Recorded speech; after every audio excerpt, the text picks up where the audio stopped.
Selamun aleyküm efendim az Murat. Eci Meryem. Eci Mirza. Ma xwestii ro derheqê dil de hene gotinên pêşiyan bêjin kam dest pê bikin. Dilan bide ber dilan, gulan bide ber simbêlan.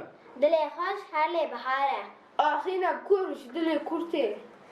Dil ku şikest êdî nacebire. Dil ne sifrê ku mirov berhemiyan veke. Dil ku neşewite hêsir ji çavan nayê.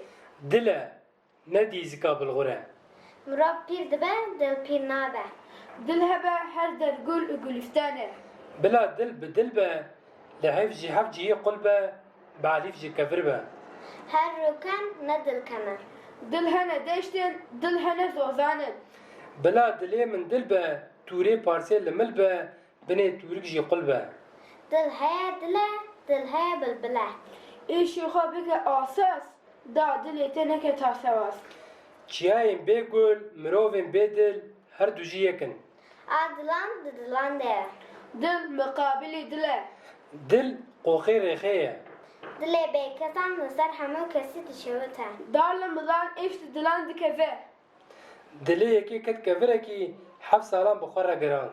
Dayê ji dile, ne ji heynî ye. Herê evano gotinê me derheqê dil de li vir xelas bû heta vîdeo kidinê emanetê xuda bin.